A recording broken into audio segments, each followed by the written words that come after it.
Shalom guys, welcome back into the darkness of Catholicism, darkness and dilemma of Catholicism, dilemma and confuses of Catholicism. Mari kita menanggapi video Allegro yang ini, yang merupakan tanggapan dia atas video saya yang ini.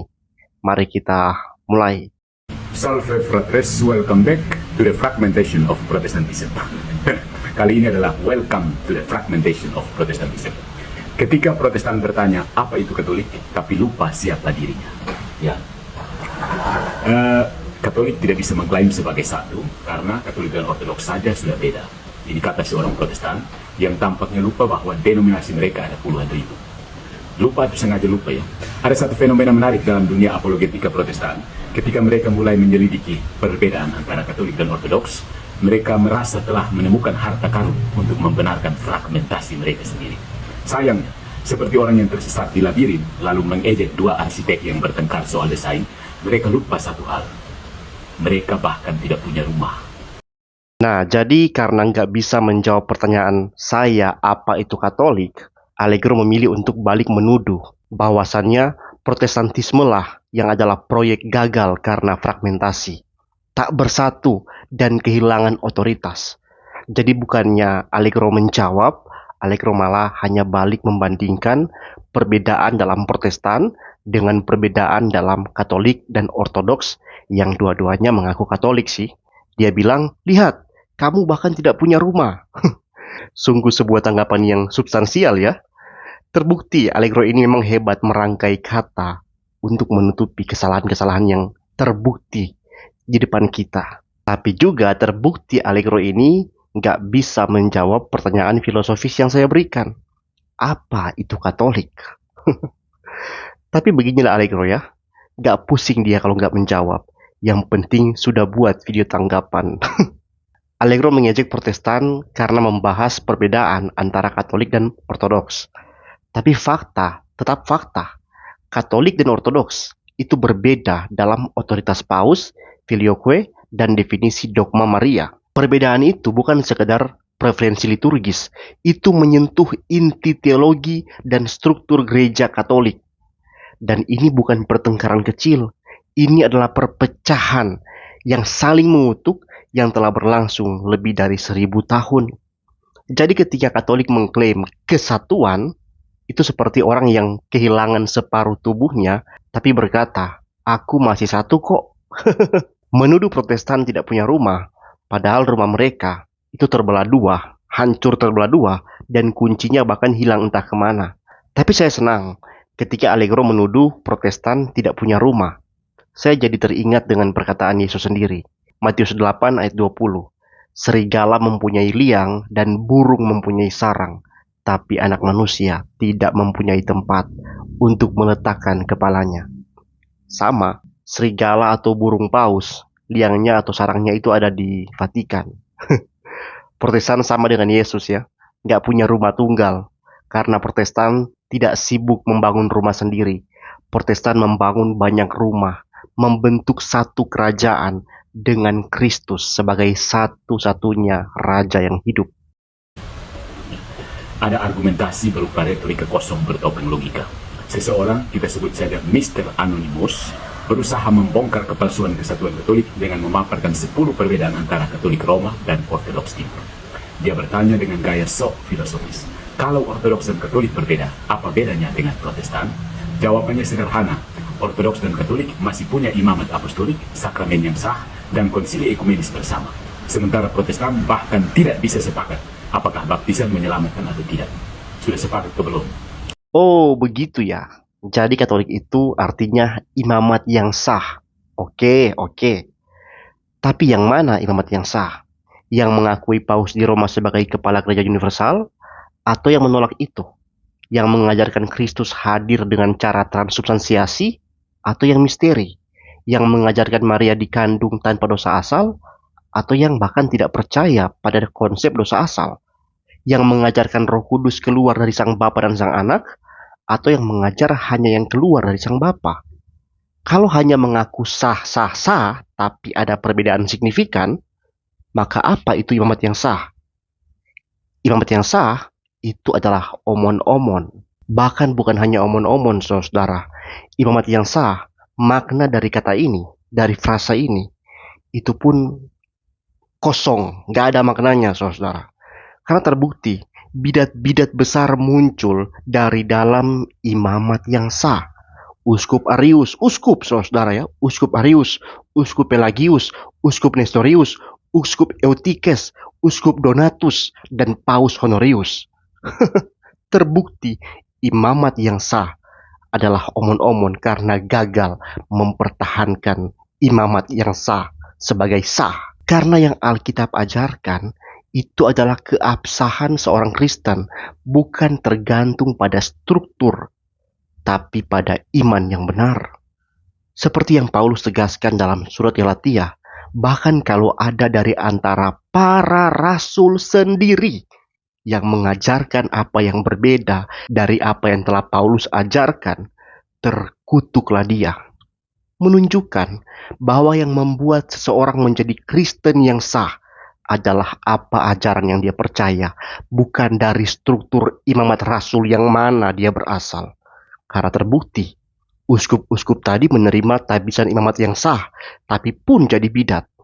Itu bagaimana? False equivalence, kesalahan klasik anak SMA filosofi atau anak TK belum bisa disama, anak SMA lah. Membandingkan perbedaan internal antara dua tradisi Katolik dan Ortodoks dengan perpecahan radikal dalam Protestantisme. Itu seperti mengatakan, ya rumahmu retak di bagian dapur, rumahku memang runtuh total dan tinggal puing, tapi kan sama-sama ada masalah. No, tidak, bung. Satu itu rumah, satu lagi itu reruntuhan. Rumah dengan reruntuhan itu beda, dan reruntuhannya pun tidak satu jenis. Mengapa dia tidak mau mengakui keterpecahan Protestan? Karena satu, kalau diakui, kredibilitas sola scriptura jadi runtuh. Sumber yang cukup untuk keselamatan ternyata tidak cukup untuk persatuan. Dua, karena terlalu banyak denominasi untuk diselamatkan dengan akal sehat. Lebih mudah menyalahkan Katolik dan menyamakan semua perbedaan sebagai wajar. Karena itu kenapa tidak mengakui perpecahan Protestan? Karena itu akan membongkar bahwa Protestan tidak punya kriteria ortodoksi sebenarnya. Siapapun bisa mendirikan gereja. Hari ini percaya Trinitas, besok tolak. Itu Rudi contohnya. Semua sah, asal pakai ayat. Ya, asal pakai ayat. Kamu mau kemana saja terserah. Protestantisme pecah tapi bangga. Nah, masih sama teman-teman. Karena memang terbukti istilah Katolik itu artinya bukan satu seperti yang disombongkan oleh orang Katolik selama ini, Allegro mencoba untuk membalik menuduh dan mengatakan Protestan itu reruntuhan. Ini namanya karena malu rumahnya memang sudah hancur terbelah dua selama 1000 tahun, dia menuduh orang-orang yang keluar dan membangun rumah masing-masing sebagai reruntuhan. Ya, dia menghina rumah kalian runtuhan. Allegro mengharapkan hanya ada satu rumah dengan satu penguasa. Protestan menginginkan satu kerajaan, banyak rumah dengan satu istana di sorga. Bukan di Vatikan, ya, tapi di sorga dengan Yesus Kristus sebagai satu-satunya raja, penguasa, kepala gereja. Allegro bilang Protestan takut mengakui perpecahan karena takut kredibilitas sola scriptura jadi runtuh. Dia bilang sola scriptura cukup untuk keselamatan tapi tidak cukup untuk persatuan. BTW makasih ya udah mengakui sola scriptura cukup untuk keselamatan. Masalahnya Allegro masih mengira sola scriptura memimpikan kesatuan hierarkis seperti mereka. Padahal saya ulang kali bilang, tidak. Jadi ini ibarat Allegro ya, menghina seseorang gagal membangun satu rumah tunggal karena banyak rumah yang berdiri yang dia lihat. Dia bilang, kalian gagal membangun satu rumah tunggal. Itu ada banyak rumah yang jadi. Padahal orang yang bangun rumah ini dari awal memang tidak bertujuan membangun satu rumah tunggal, melainkan perumahan. Ada banyak rumah, ada banyak kepala keluarga, masing-masing bisa mendekor dan menjalani hidup masing-masing, tapi semuanya berada di satu batas kompleks yang sama, yaitu satu batas doktrin esensial Alkitab yang sama. Kesatuan Protestan itu lebih nyata dibanding Katolik dan Ortodoks Timur yang sama-sama mengklaim Katolik tapi tidak Katolik. Banyak dari perbedaan di dalam Protestan itu bersifat non-esensial. Yang utama tetap Allah itu Allah Tritunggal, satu hakikat tiga pribadi, Kristus adalah Allah sepenuhnya dan manusia sepenuhnya, Kristus adalah juru selamat, Alkitab adalah firman Allah, otoritas tertinggi yang tidak bisa salah, keselamatan adalah melalui iman oleh anugerah Allah di dalam Kristus Yesus. Nah, perbedaan-perbedaan bentuk liturgi, pemahaman perjamuan kudus tidak membuat kita saling mengutuk satu dengan yang lainnya. So, what's the problem? The problem is only the fact that Catholic is not Catholic. Yang paling lucu adalah ketika si pembicara menyimpulkan bahwa toh Protestan juga satu di dalam Kristus meski beda-beda. Ini penting. Artinya Yesus adalah satu-satunya perekat mereka. Tapi Yesus bisa berarti apa saja. Allah bukan Allah, roti simbolik, roti tubuh sungguhan, hukum Taurat tetap berlaku atau tidak. Dan Protestan juga dengan demikian satu dengan teman-teman kita Muslim. Karena mereka juga percaya Yesus yang adalah seorang nabi. Kalau begitu, setiap orang yang bilang saya percaya Yesus seperti teman-teman kita Muslim sudah sah jadi gereja Protestan. Bagus. Inilah hasil teologi yang membuang tradisi, konsili, dan magisterium. Alkitab dijadikan cermin dan semua orang melihat wajah mereka sendiri. Allegro selalu pukul rata bahwa semua yang bukan Katolik adalah Protestan. Advent Protestan, Unitarian, Saksi Yehova, meskipun sebenarnya ajaran mereka ini berasal dari imamat yang sah, karena Arius itu, dia itu berasal dari imamat yang sah loh, ya. Tapi nggak apa-apa lah, Allegro pukul rata ya, bahwa semua itu adalah Protestan. Tapi Allegro sendiri tidak mau kalau saya sebut semua Katolik pasti Katolik kan. Palmarian Katolik adalah Katolik. Ada Old Catholic Church, mereka juga Katolik. Ada juga Polandia Catholic Church. Ada juga Filipina ya, Apostolic Catholic Church, Liberal Catholic Church. Semua itu Katolik. Semua itu satu dengan Katolik Roma karena mereka menyebut mereka Katolik. Bisa begitu? Bisa dong. Kan pakai kata Katolik. Jadi ya, semua yang Katolik pasti Katolik. Palmarian Church juga adalah Katolik. Allegro juga mengatakan, Yesus bisa berarti apa saja bagi Protestan. Saya juga bisa mengatakan, Yesus berarti nggak ada bagi Katolik. Karena ingat ya, Katolik menyebut Paus sebagai kepala gereja universal. Itu artinya apa? Yesus mereka anggap hampa, tidak ada. Padahal Yesus memerintah dari sorga. Dia naik ke sorga dengan tubuhnya yang mulia itu dan memerintah langsung gerejanya sebagai satu-satunya kepala gereja yang hidup dan aktif penuh. Tidak membutuhkan satu orang wakil. Tapi bagi Katolik, kalau tidak kelihatan dengan mata berarti tidak ada. Terbukti, Allegro mengatakan Protestan sama dengan Muslim karena Protestan hanya mengklaim satu di dalam Yesus. Membuktikan memang bahwa bagi Allegro, Yesus itu tidak lebih menyatukan dibanding Paus di Roma. Ya Tuhan, ampunilah Allegro, sebab dia tidak tahu apa yang dia perbuat. Tuhan pasti jawab, saya sudah tahu, dia itu budak Paus, sosok manifestasi iblis yang ingin menyaingi aku dalam menguasai dunia. Good job Katolik. Tapi teman-teman berbicara mengenai Muslim. Siapa yang di dokumen resmi mereka yang dengan sendirinya mengakui bahwa mereka satu Tuhan dengan Muslim? Katolik Roma ternyata. Cie, saudara di dalam zat yang anti Tritunggal. Mereka percaya dalam dokumen resmi Lumen Gentium bahwa Allah Muslim adalah sama dengan Allah mereka. Mereka percaya hanya karena Quran mengklaim mereka menyembah Allah Abraham. Aduh, Katolik ini ya, mudah sekali dia percaya. Katolik satu karena ada batu karang. Gereja Katolik tidak mengklaim kesatuan absolut seperti Mesir, tapi kesatuannya nyata. Satu Paus sebagai penebus Petrus, satu iman yang dirumuskan dalam konsili dan dijaga oleh magisterium, satu sakramen yang mengalirkan imamat yang sah. Iya, lalu pecah. Lalu pecah karena Paus di Roma ingin berkuasa atas seluruh gereja di timur juga kan? Buah Katolik, perpecahan 1000 tahun. Katolik tapi tidak Katolik. Satu Paus tapi tidak satu Paus. Satu iman yang dirumuskan dalam konsili, tapi sudah ada 10 perbedaan. 10 dari puluhan perbedaan yang saya belum sebutkan. Katanya dijaga oleh magisterium, tapi buktinya pecah. Oleh karena apa? Ambisi pribadi Paus di Roma. Good job Katolik. Berbeda dari Protestantisme yang kadang satu gereja bisa berubah jadi 3 dalam satu dekade karena visi baru dari Roh Kudus. Disinilah cermin retak dan cacian. Mereka mencaci gereja Katolik dengan tudingan kamu pun terpecah, falasi tukokwe. Padahal mereka sendiri adalah proyek besar dari perpecahan demi perpecahan. Siapakah proyek besar perpecahan demi perpecahan? Kita sudah tahu skisma besar sudah 1000 tahun belum selesai adalah proyek dari Roma Katolik yang ingin mengklaim yurisdiksi atas seluruh gereja di timur. Protestan sendiri nggak usah masuk hitungan, meskipun itu bisa disebut sebagai perpecahan Katolik Roma sebenarnya. Tapi bagi saya, Protestan itu adalah orang-orang Katolik yang membuang sampah kepausan pada tempatnya. Tapi berikut ini ada 7 perpecahan dari dalam Roma Katolik ya yang bukan bagian dari Protestan, bukan bagian dalam denominasi Protestan. Yang pertama, Gereja Katolik Nasional Polandia, Polish National Catholic Church, berpisah di akhir abad 19 di Amerika Serikat. Alasan mereka adalah ketegangan etnis dan otoritas paus di antara imigran Polandia. Ya, mereka itu masih pakai liturgi mirip Katolik, tapi mereka independen dari paus. Yang kedua, Gereja Katolik Kuno, Old Catholic Church of Utrecht, pemisahan abad ke-18, 1724.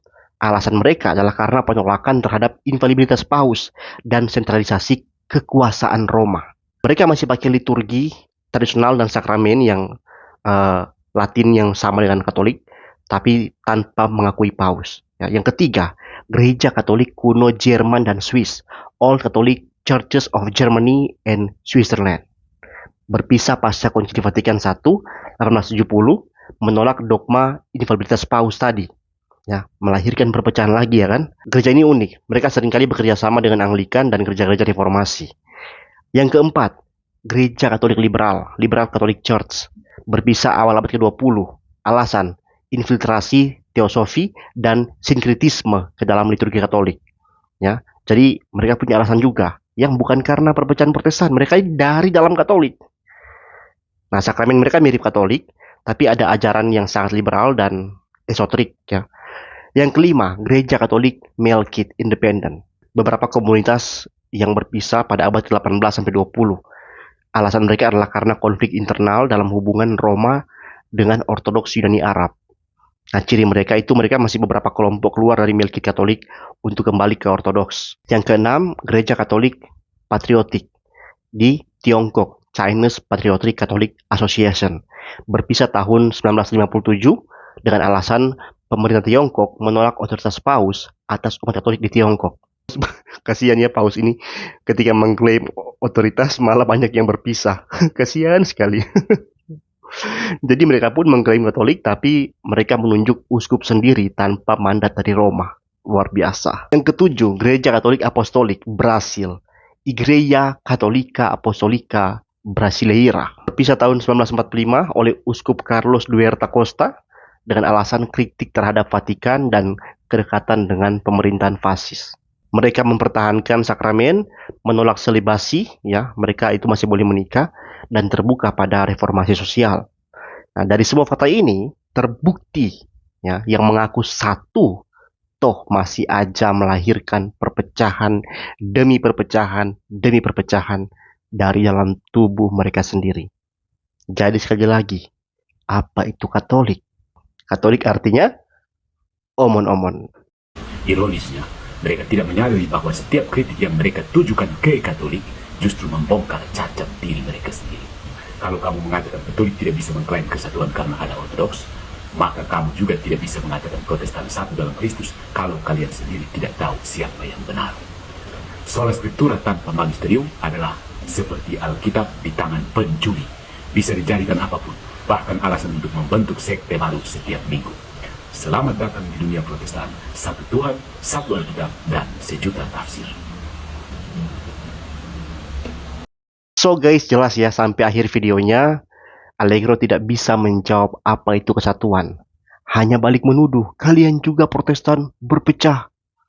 Saya sudah jawab, apa yang menurut Roma Katolik perpecahan bukanlah perpecahan bagi kami Protestan. Karena sekali lagi, Protestan dari awal tidak bertujuan membangun satu hierarki tunggal yang memonopoli seluruh orang percaya. Protestan malah dari awal ada untuk menghancurkan sistem yang seperti itu dan mengganti dengan sistem kolegial di masing-masing wilayah. Masing-masing wilayah Kristen dimanapun yang menerima Injil bisa mendirikan gereja sendiri, dan gereja itu sah selama gereja itu berdiri di ajaran yang benar yang tunduk pada totalitas kitab suci, yaitu ajaran-ajaran yang diakui oleh seluruh gereja universal yang teruji dalam zaman demi zaman. Bagi Allegro, kolegial seperti ini adalah perpecahan. Tapi inilah keindahan dan kebebasan menikmati persekutuan tanpa didikte oleh satu orang paus yang menipu seluruh dunia dengan segala tipuan doktrinal dan struktural. Mengklaim diri sebagai Bapa Suci, wakil Kristus, kepala gereja, tapi yang dihasilkan dari abad ke abad hanyalah dongeng demi dongeng, omong kosong demi omong kosong, skandal demi skandal, bahkan perpecahan demi perpecahan.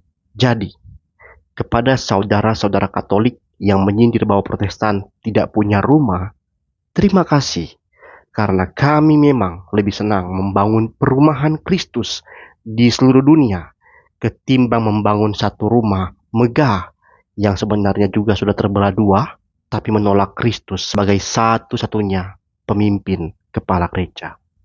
Kami tidak butuh ada paus. Bapa di sorga adalah Bapa suci kami, Yesus Kristus adalah kepala gereja kami, dan Roh Kudus adalah wakil Kristus kami. Dan ya, kami punya 66 kitab murni firman Allah, tidak ditambah-tambah dengan kitab-kitab yang bukan firman Allah. Dan kami tahu, kesatuan bukanlah menutup perbedaan dengan topeng dogma, tapi berjalan bersama dalam kebenaran yang diperjuangkan, bukan dipaksakan. Apalagi sampai membunuh hanya karena menolak kepemimpinan, sama seperti siapa ya? Saya nggak tahu deh. Oke, sekian. Follow for more into the dilemma of Catholicism. God bless.